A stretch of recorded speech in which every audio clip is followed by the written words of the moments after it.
एक व्यक्ति बर्फ बनाने वाली एक फैक्ट्री में काम करता था। इस फैक्ट्री में एक गहरे तापमान वाला फ्रीजर रूम था जहां बर्फ बनाई जाती थी। हर शाम की तरह आज भी फैक्ट्री बंद होने से पहले वह व्यक्ति अंतिम बार पूरे क्षेत्र का निरीक्षण करने निकला।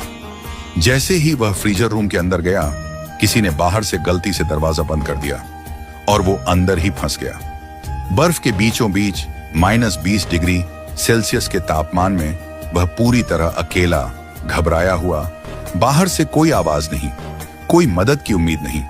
छुट्टी का समय था, सभी कर्मचारी अपने अपने घरों की ओर जा चुके थे। धीरे धीरे जब उसे यह एहसास हुआ कि अब वह शायद कभी बाहर नहीं निकल पाएगा, उसके शरीर की गर्मी घटने लगी, हाथ कांपने लगे, होंठ नीले पड़ने लगे, उसकी सांसें भारी होने लगी और जीवन की डोर छूटती प्रतीत होने लगी। वो वहीं ठंडे फर्श पर बैठ गया और बंद आंखों से अपने प्रभु को पुकारने लगा। हे प्रभु, प्रहलाद को आपने अग्नि से बचाया, अहिल्या को पत्थर से मुक्त किया, शबरी के झूठे बेर खाकर उसे स्वर्ग का अधिकारी बनाया। अगर मैंने जीवन में एक भी ऐसा कर्म किया है जो आपकी दृष्टि में धर्म या मानवता के योग्य हो, तो आज मुझे बचा लीजिए।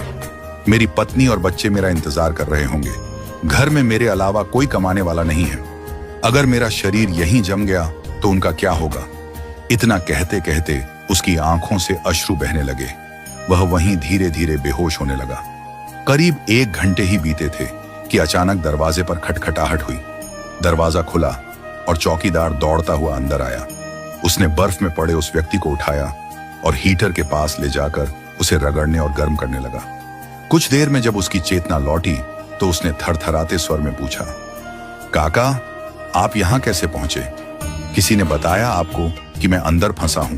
वह बोला, बेटा, इस फैक्ट्री में मैं बीते 20 सालों से हूं। रोज सैकड़ों लोग आते हैं, जाते हैं, मगर कोई मुझे देखता भी नहीं, कोई कुछ नहीं कहता। लेकिन तुम जब भी आते हो, मुस्कुराकर राम राम काका कहते हो और जाते वक्त फिर कहते हो, काका, घर ठीक से जाना, ठंड है। तुम्हारे इस एक राम राम में ऐसा अपनापन होता है कि मेरा सारा दिन अच्छा हो जाता है। आज जब सब लोग निकल गए, मैंने सबके जाते वक्त निगाह डाली, पर आज तुम्हारी राम राम काका आवाज नहीं आई। मैंने इंतजार किया 5 मिनट, 10 मिनट, फिर दिल घबरा गया। फिर मैंने फैक्ट्री के एक एक कमरे को खोजना शुरू किया और जब फ्रीजर रूम तक पहुंचा तो देखा दरवाजा अंदर से बंद है। खटखटाया और फिर जैसे भगवान ने मुझे वहां भेजा हो, वक्त रहते दरवाजा खोल दिया। वो व्यक्ति निशब्द हो गया। उसकी आंखों से भी आंसू बहने लगे। उसे आज यह समझ में आ गया कि कभी कभी जीवन में सबसे बड़ा पुण्य